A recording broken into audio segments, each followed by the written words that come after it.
Oi! Hello and welcome. I'm Zelmont, and this is episode 11 to my podcast type series where I basically discuss real life stories and my thoughts on various topics and go into rants. And really, it's just me being me, hobby. But I do it mostly because I think that there are important lessons in my past that I would like to share. I've never been sure about the best delivery system, and had coworkers listening to me rant one day, and they told me to put it on YouTube. So here it is. I put it with my game here because, well, that's me. I'm a gamer. I've always been a gamer. But today's lesson, or episode rather, is I kind of wanted to go into the 7 deadly sins and kind of a different take on it, from having just lived amongst sin, really. I'm gonna get into kind of some of the more touchy subjects, so if you're easily triggered, this probably isn't one to listen to, but I think it is an important one, for that reason. Yeah, so if you're enjoying the content, please like, subscribe, share, comment, and let me know what you think of the content. And well, it's I don't know where to really go with this. The different take is, we know the 7 deadly sins. The sins are obviously bad, but what's not so obvious is that they're not necessarily bad in small amounts. In fact, they're normal and helpful in small amounts.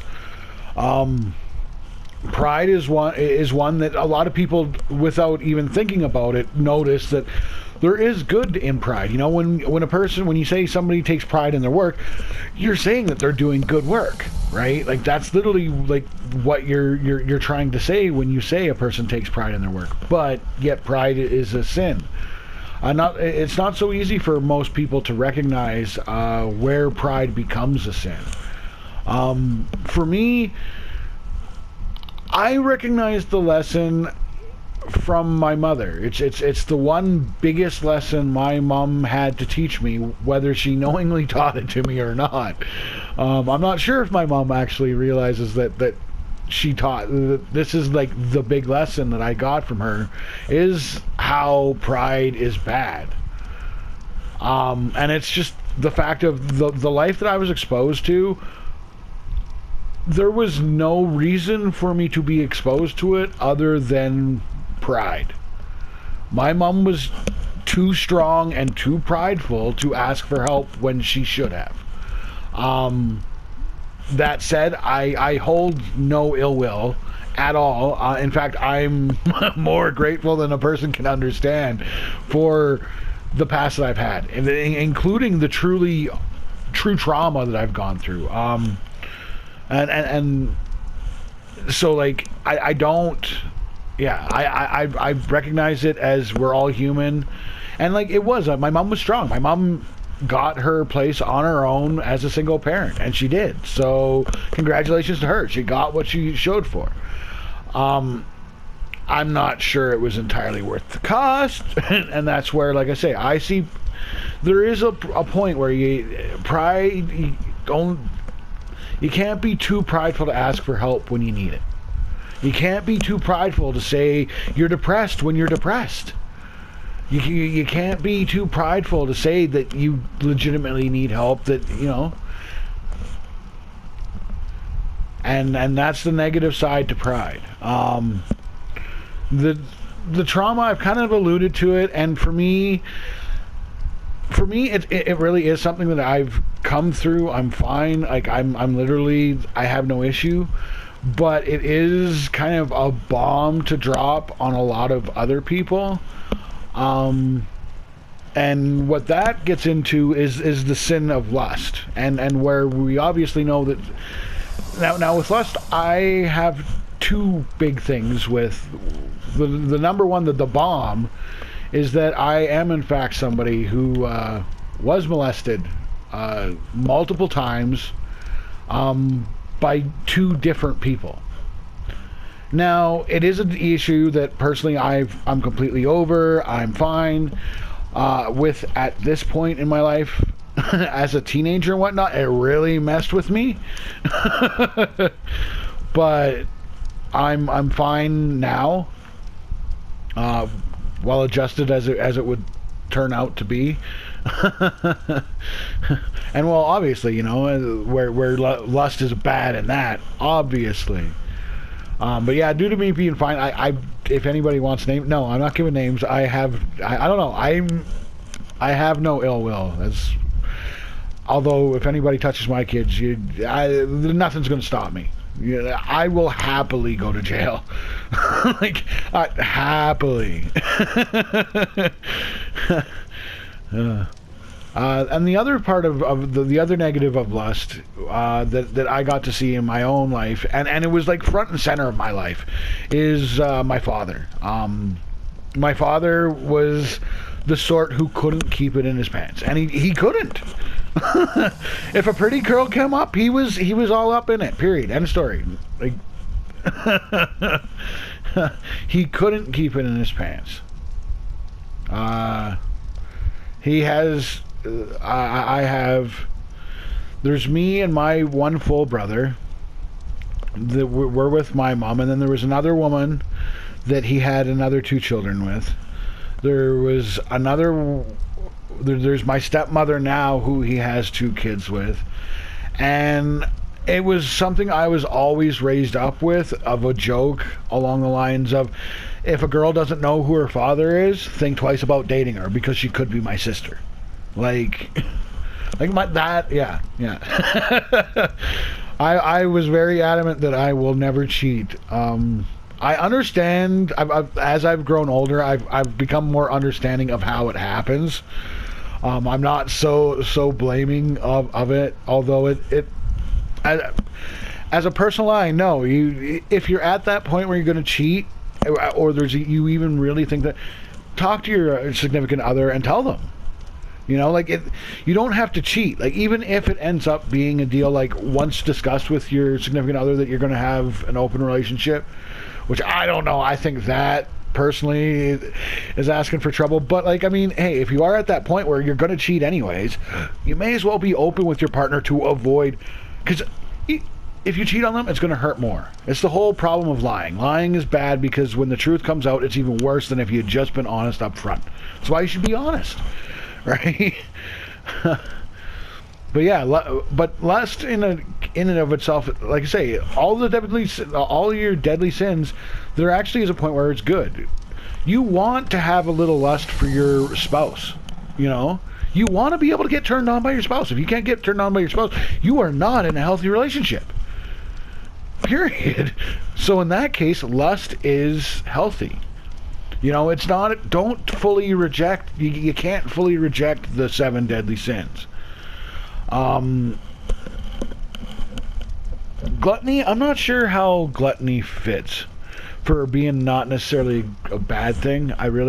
Because gluttony, my understanding is it's consumption in excess. Now that doesn't, a lot of people tie that to food, but that's not even just food. That's alcohol. That's when you become an addict, that is gluttony, and that is bad.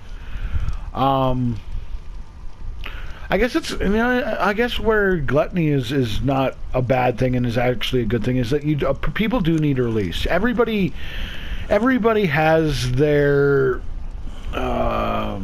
what's it? I can't even think of the word.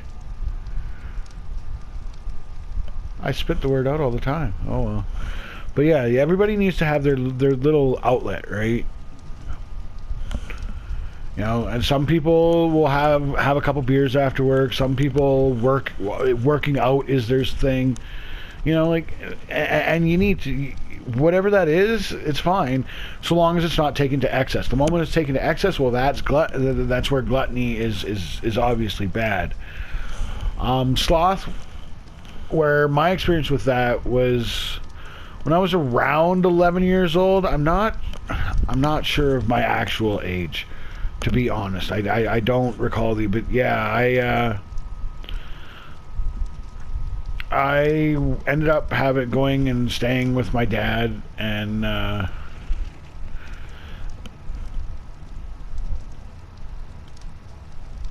I had more expected of me than what I was used to having, and the excessive amount of it, and the fact that I'm the kind of person that I do what's expected, kind of deal. Like if I feel this has to get done, I get it done. Period.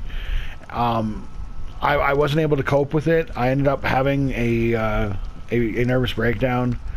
And like it was literally like there was like I think it was like 3 months that you even mentioned asking me to do any kind of work, and I'd literally break down crying. Before that nervous breakdown, I had been like a neat freak kid. Not that I didn't make messes, but if I made a mess, I was cleaning it up immediately. I was that little kid that I spill a drop of soup, eating soup. Well, I need to get off from the table right now, grab the cloth and wipe it out before I can finish eating. But after that nervous breakdown, I became a slob. And I've slowly over the years, I've come out of that. But it's okay to relax and not need everything neat and tidy immediately. It's okay. Like, you stress yourself out when you need it neat and orderly completely. But obviously, you shouldn't be completely lazy and just let it go. That's how you end up living in a gross garbage hoard, Like, that's not healthy. That's obviously bad. But like I say, the good in it, a person should know how to relax, how to just, just kick your feet up today. This is my day off. I'm not doing anything, and actually don't do anything. You can't do that every day, but everyone needs it from time to time, and it's healthy to have it from time to time. What have we gotten through now? Done lust, pride, sloth, gluttony, wrath. I've got wrath. I've gotten this. I got to see some people curb stomp, man. Oh, there's one kid. There was a time in my life where I ended up moving in with a guy I knew. I knew he worked in the oil patch, and I knew that he smoked weed. When I moved in with him, little did I know I was moving into a speed house. Now, at the time, I was young, and it was a total YOLO moment. You only live once. I've never done this. well, I guess that's not quite true. I took one meth pill one time with my best friend. He'd gotten a couple, and both of us took one, but it was literally, that was it. The main way to do it was smoking it, or you do lines, but I couldn't do that. It burns, and I can't take that burn. I don't care what anybody says about it. But yeah, for the 3 months that I lived there, I did this every day, and I ended up when I moved out, I ended up quitting cold turkey and never went back, and it's because of my experience there that I never did go back, and I never will. If it were a drug that could be controlled, it's a amazing, phenomenal drug. I won't lie about it. In a small dose, it's...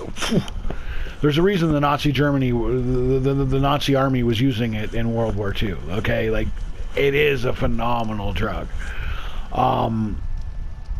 But that's the problem. It can't be controlled. Okay, like, listen to me now. This is a drug that cannot be controlled. You get on it, you're going over it, and you're going to be stabbing your own best friend in the back. I watched it for 3 months and lived it. And like I say, the whole point of it is wrath. I watched a kid get the shit, part of my language, watched him get literally curb stomped I guess not literally. To do a literal curb stomping, you need a curb, right? But a figurative curb stomping in the middle of the living room because he touched one chick's cell phones. And it was a tweaker who was known for being able to get into people's phones, and you know what I mean? Like, he could unlock them and whatnot. If you stole a phone and it was all locked, you brought it to a guy like him, and he would unlock it for a fee, right? And let you pirate, and yeah.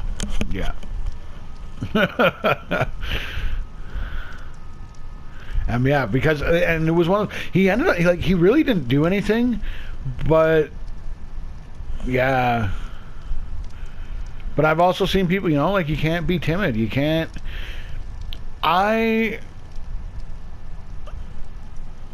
You got to master the shadow, as Jordan Peterson would put it. You know, it's what is it? Nietzsche? I think that's who he follows for that one. I don't know.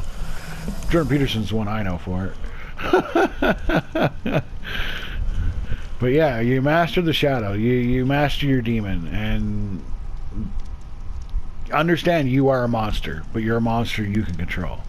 Master that. Well, as long as you master yourself, right? And yeah, I can make a lot of people back down from a look. And I've actually seen things. You know what I mean? I'm not scared of any person. Period.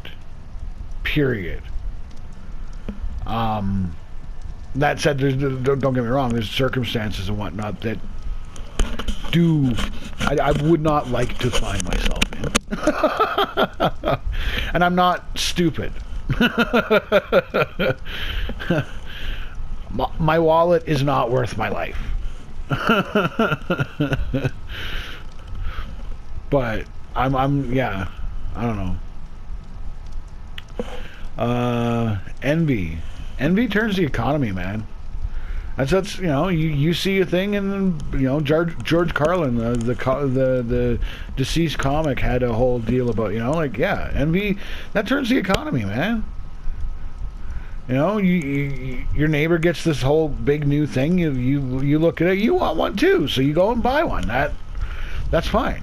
But obviously, when envy and or greed is taken to a level where you're actually stealing, they've become wrong. But both envy turns the economy. It enables people, you to get other people's work.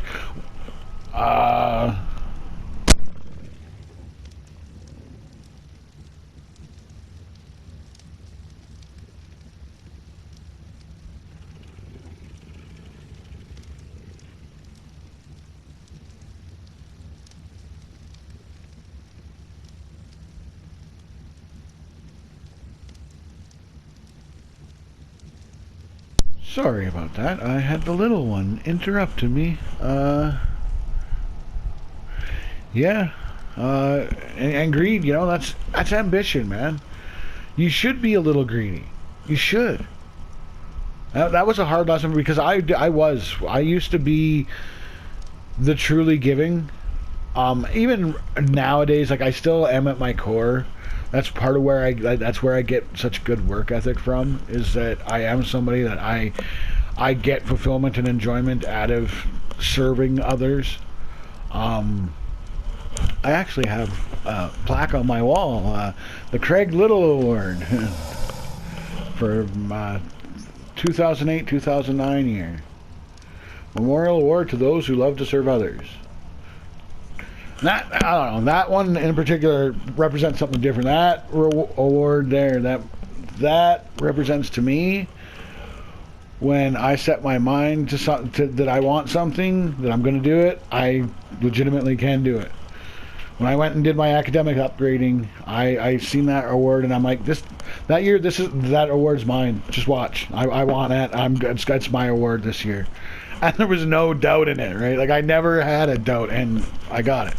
So like I say, for me, that award, okay, it's about serving others, and that's true for me as well. But that award, specifically for me, means more than that, right? But yeah, greed, you know, like, you can't, you know, if the person who is selfless is useless. Okay, I'm just going to be honest, because you're never going to get out of the hole to help anybody in the first place, because the moment you get anything to get ahead, you give it away. That's not good. That's not helpful. You got to be a little greedy to get ahead, and that's why the way Western society really should work is on the nucleus family. The nucleus family is the way to go. You care about yourself, then you care about your household, then you care about your neighborhood, then you care about your larger community, then you care about your state or province, then you care about your country. Then you care about your world, and you extend it out, and it becomes more and more abstract and indirect the further out you go, and the closer in you come, the more exact and actual progress you make, right? Like for my personal self, and for my family, I'm going out to work. Now that's going to help out my community, because I provide a service for my community, for a occupation, to make money to support my family. But I'm doing it to support my family. My motivation is my family, right? And it is greedy. I care about me. I want to get ahead, man. I want money so that I can have a good time with my family. Is that not greed? Of course it's greed. And it's no different than Jeff Bezos. It's no different than Elon Musk. And, people hate on other people for being rich. Sorry, that's envy, and to the wrong place, right? That's what that is. The people that hate billionaires just for being a billionaire, yeah, that's just envy, man. Like, take it down a notch. You shouldn't. This life is not a zero-sum game. It's not. We can all get ahead together, but you get ahead together by getting ahead yourself. You know what I mean? Like. So there we go, and I guess, it was pretty traumatic to be molested. That's for sure. It definitely made things very different for me. Very different. I became promiscuous at a much younger age, although it was a strange experience for me, because I was the closet secret for a lot of the girls in and around my grade. I happened to be the one that was being the first one with a lot of them, but none of them wanted to date me. None of them wanted to be seen in public with me. It literally came to the point that when I was 15, I literally swore it off. I'm like, no, I'm done. I'm celibate. I want a relationship. I don't want a fuck buddy. So, and I went a lot of years after that. I think it became a point where I actually did start to regret the decision. I'm like, and I started questioning whether I made the decision or the decision made me, kind of, you know what I mean? Because at the time it was my decision. I'm like, no more. I'm done being the closet joke. I'm like, this is retarded. Like, all these girls will sleep with me. All of them will go out and behind the bushes with me, but none of them will go out on a date with me, right? Like, it was so backwards. Especially, like, I wasn't anything special. I was an artist, I guess. I guess that is kind of attractive to some women. I don't know. I never did feel I felt I was ugly. That's part of being. That's part of the trauma of being molested, right? For whatever reason, you I don't know. Well, at least I find that I felt that way, and I've heard that others feel that way too. You feel dirty, you feel ugly. And yes, like, like I didn't think I was anything special, but I was definitely like, and it's one of those, I don't know. I know, like, most of the guys that know me would like, they would not believe me saying these stories, even though it's legitimately true. But that's what upset me, right? Was it's like, okay, I'm the joke, man. Like, nobody, and yet I'm the one banging all these chicks, and yet why can't I tell anybody? You know, it was, yeah. No, not my game. Not my game at all. What did I... Yeah. And, yeah. Yeah, I don't know, the two biggest... and then my dad not being around because he was just... It was all... I had a lot of daddy issues growing up, and then I had a lot of mommy issues because my mom suffered serious depression and whatnot and would refuse to admit it and refuse to get help. And then even when I had a shrink that come out and said it, she just made me switch shrinks even though the shrink was good for me. Because, well, he must be a quack to even suggest that she should seek help. But it's, well, Mom, you were actually, unfortunately, a big part of my depression. I was too smart to not recognize that you were depressed and you were suffering. And, you know, I noticed and understood when you were crying in the kitchen about not being able to afford this bill this day. And how can you make that money up? Like, I seen that. And I was too smart to not understand what it was. But I was a little kid and I couldn't do anything about it. Right? Yeah. Yeah, it was a lot of depression, I was that emo kid before. Well, when emo was emo, you know what I mean. Like, during my teenage years, there was 2 years that I was only sleeping about 1 hour a night. Other than there would be one night a month that I would just be conked right out for the night. But otherwise, it looked like I had two black eyes because my insomnia was that bad. And it felt during that time, it was actually so bad that it felt like that song "I Am Machine." I think it's 3 Days Grace, but the song "I Am Machine." That's what it felt like. And what I did describe it as at the time, it's like I'm a machine. I'm going and I'm moving forward, but there's no emotion here. I can't feel anything.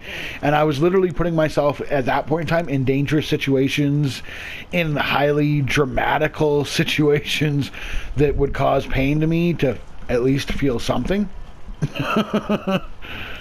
Yeah, it was rough, but I'm grateful for it because, you know, as hard as it was to go through all of it at the time, and it was.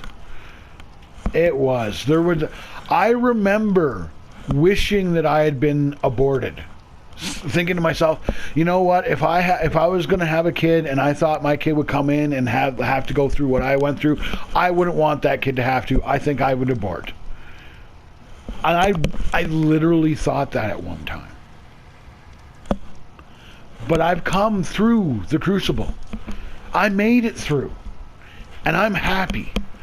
I'm joyful and I'm grateful for my life. And like I say, I'm grateful for what I had gone through because it's given me the perspective on how much to enjoy what I have. You know, like, you know, I'm an amazing dad because my dad wasn't there. I'm a good spouse and will never ever cheat on my spouse because my dad couldn't stop cheating on his significant others. And it's not, I recognize, like, it's not that my dad didn't love my mom, doesn't love the woman that he's with now, doesn't love, you know, he did. He cared about them. It isn't that. But like I say, I learned the lesson from me going through that, from me experiencing it. Yes, it was tough going through it, but it gives me the perspective to be happy. and to truly be like, life can throw anything at me. I will make it through. You can't keep me down. You can't. I will laugh in the face of misery and have a good time. You can't get me down. You can't. Now, that's not to say that there aren't stressful times and there aren't going to be moments of mourning and everything else that life does have, but I will make it through. I know I'll make it through. Like, literally, you could throw the worst at me. I will make it through. On an emotional level. On a realistic level, hey, well, we'll roll the die and see where I end up. I'm not getting any guarantees. I don't believe life does give guarantees. So we will let her go. Well, yeah, I'll roll them dice, you know. But I don't know.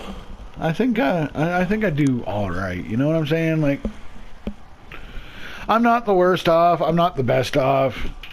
But on an emotional and spiritual level, I feel that I'm more centered than most people. Even though the funny thing, on a spiritual level, I really don't know what I believe. To be honest, I'm really kind of... Now, me, where I will make the claim is I'll claim atheism, but it's more of a, I don't know. And I don't see, no matter what choice you make, you're making a leap of faith. And you know what? If I'm making a leap of faith, I'm making the leap that I don't believe any of it's, I don't believe that there's a God. I think that the extra, because there is an argument to say that there has to be some form of extra. But I think that's just the collective consciousness of the universe, which is the singularity, which is the Big Bang, which is the birth of the universe. And that, you know, but once that's happened, like, we collectively are God. Everything in the universe is God. But there's not actually an intelligence. There's not actually a design. It is random in nature. That said, there is still going to be something of a karma. There is still going to be something of a law of attraction. Possibly. But I don't know. The one that I lean towards the most these days, honestly, and I mean, semi as a joke, but like, I don't know, man. There's more and more looking like it might be true. The simulation theory, man. This is just a game that we're all just in, like, at a highly advanced VR. How else do you explain the last decade, man? How else do you explain it? Like, holy crap. The last decade especially has just been like mind-blowing. And I think it started. The start was when Obama apologized in front of the world for freedom of speech. That was the beginning of the end. Yeah, I don't know. I don't know what to believe in. I hedge my bet. I hedge my bet, you know. All I need to do is be a good person by the golden rule standard, and I pass any hard line that I need to pass. Anything else, if I'm honest about it, I'm not going to pass anyways. Why? Because if I'm honest about it, I don't know what to believe. It's okay. Well, I could claim I believe in the Christian God. I could make that claim and push it, but in my heart, that's not what I actually believe. It's never what I'm going to actually believe unless the Christian God comes before me and announces himself, itself, herself, whatever. But, you know, unless, like, I have that, I'm not going to believe. And then it's not belief anymore. It's, you know, that's the difference between faith and fact, right? Like, faith is you're taking it on, like, a leap. Like, there is no... And no, I can't believe in it. And not like you say, not wholehearted. I can't. I could lie about it, but it's a lie. So it's better that I just be honest to myself, and yeah.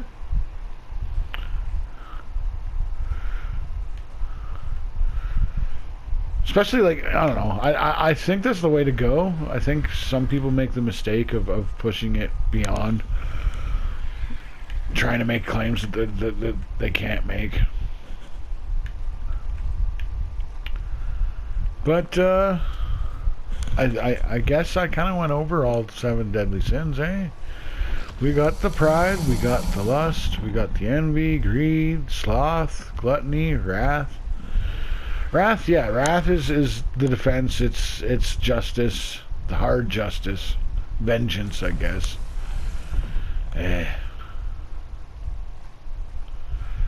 Yeah, like what would happen if anybody touched my kids? Oh, better believe. And that is, like, when I say, like, I would literally gladly go to jail. I would, yeah. You touch them, my kids, I am breaking you. Like, for sure. You don't want to know. You don't want to know. It's very, very graphic in nature.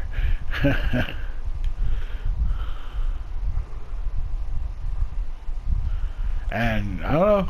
I've always, when I feel a need to do something, I do it. I can do it, period. End of story. No ifs, ands, or buts. There's never been.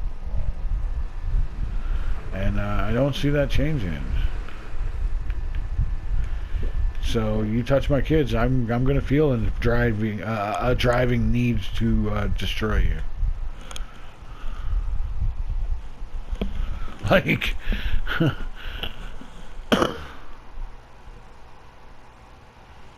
read me my rights, man. On that one, that's because that's one now. Because, well, that's one, like, I like to give the example that I made it through to show people that you can go through trauma like that and come out. But I also got to be honest, and because I don't want to create a stigma around it, not everybody can come through it.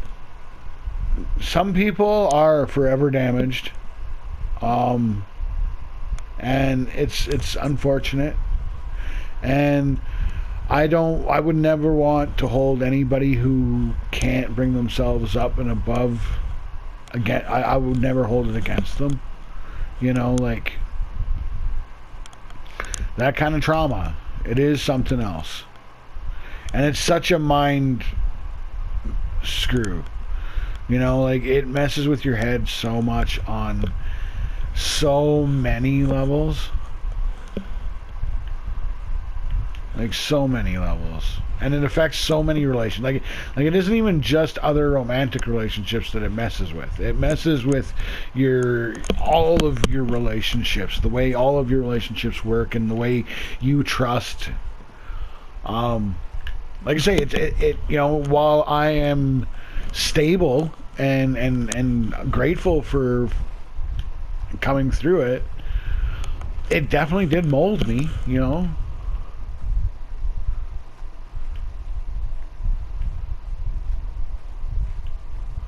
Like, I don't know. Yeah. No. And the ones that break. The ones that break are the ones that do it again. And that's the thing that you got to understand, too. When you're talking about the people that have committed it, they themselves are broken people. And this is a lesson that I did learn from it, and I wish that people could understand it, because I kind of take a cold-hearted response to it, and it really is like, you're done. To ones that are broken that way but haven't committed yet, and I don't know. I don't want to. No, I don't want to say. I don't want anything to be held against me necessarily, you know what I mean? But I don't know, you gotta separate the broken ones from the rest of it. And some of them, like, they're not necessarily bad people. They're not bad people, but they are broken. And that's where the problem lies, is people don't understand this. And so you'll get friendly with a person like that, and that's when they get the opportunity to get at your kid. Is because you see them as a good person, and they are, but they're also broken. And it's unfortunate. Violent ones should be put out of everyone's misery. Non-violent ones, I'm all for a penal colony style deal where you put these people where they can't get at the rest of us, but otherwise they are free and able to live their lives as normal. You know what I mean? They're not, well, I don't know, like say, I really am for, like, if you've molested, well, you should probably be done. Probably should. Well, hey, I don't know. One of my abusers is still alive and kicking and still living her life normal. And I don't know. I don't want her attacked. I don't know. Maybe that's me being damaged. I don't know. Maybe I don't. I don't. The one abuser is passed away now.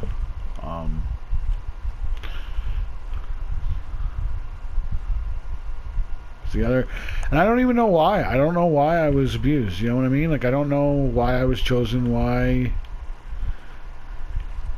they did it. Why. I have no answers in it. But I don't know. I still somehow closed the door on it. You know what I mean? Like, it was. I don't let it control me, right? Like, it's just that. Like, it's. I don't know. Some might make the argument otherwise, I suppose. But I feel fine. I've recognized it as the source of certain urges and thoughts of mine, and having recognized it as actually, I'm normal, as normal as I can be, I suppose. But, like, you know what I mean? Because I am a weirdo, of course. The only way to be, man. My kids are weirdos too. It's fine. Weird is fun. Weird is fun. It's yeah. Normal is boring. My wife is normal though. My wife is very normal. I don't know how she come to love me, but I am eternally grateful. She's my wife is my rock. My wife is amazing. My wife is what makes my life work.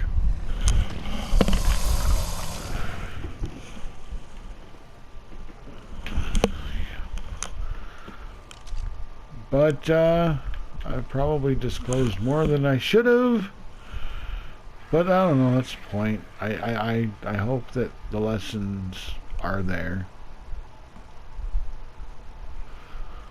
I think, people can see that, like, sin, and this is life, man. Sin's part of it, man. And you gotta have a little bit to make life worth living. If you don't sin at all, what are you even alive? Gotta sin a bit, but you gotta keep it under control. You take it out of control, and any of the sins you take them too far, and it's gonna ruin your life. But you should be a little greedy to get ahead. You should be a little envious to know what you want in your life. You should be lustful you should be a little lustful of your wife, so that your wife feels that physical attractiveness. Everybody wants to feel attractive. You don't feel that way if your spouse doesn't lust for you. That's one of the reasons why people will go out and search it out in other places, right? You gotta, wrath is what you use to protect your family and protect your property. And to be able to, true wrath, when you got that, you can put it just in your stare, just in your eyes, and you can. Like, it's something people can pick up. When you have that intensity, that...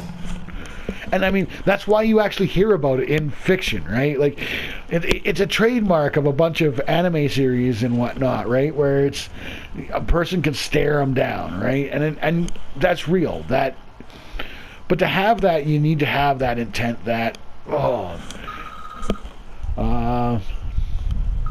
I know. I know I'm getting at that time. That's why I'm starting to wrap it up here. And so, you know, and you need to be able to relax, right? And you got to be able to enjoy some consumption. Moderation is the key. Moderation has always been my life motto, and I'm glad that I live, because even when you go with all the health stuff, the information changes every 10 years. Like, we don't even know what we don't know, man. We're getting better, don't get me wrong, and I'm not dismissing doctors, I'm not dismissing nutritionists, and I think, you know, you should in general listen to the doctors, listen to nutritionists, listen to scientists. But I think you should think I think you should also use your own noggin, and it really does seem that moderation is the key to life, man. Everything regulates itself as long as you don't over consume. So, and yeah, you know, taking pride in yourself and in your work is a good thing, but you can't be so prideful that you don't ask for help, that you don't seek the help out. And when people point out that you should seek out help, that should be a big sign, and you shouldn't immediately go, screw you, you don't know what you're talking about. That's pride taken too far. Anyways, thanks for tuning in. I hope you made it through this whole video. And if you did, if you found yourself enjoying it, please hit subscribe. I got another subscriber the other day, but, you know, 1 subscriber in a month? Come on, we can do better than that. Give me another subscribe, share, like, comment, let me know what you think. What would you like to hear me talk about? To those who haven't watched too much, I tend to be more of a heavy right-leaning libertarian sort. And I'm open to talking about any topic. So if there's something you want to hear me just BS about, lay it on me. Anyways, peace out. Check out the streams. I am doing the role-playing one. Kind of toying around on single player, Primitive Plus, but I don't know, it hasn't been working out for me. But I'm also working on that role-playing server. So yeah, come check out my streams, and peace out.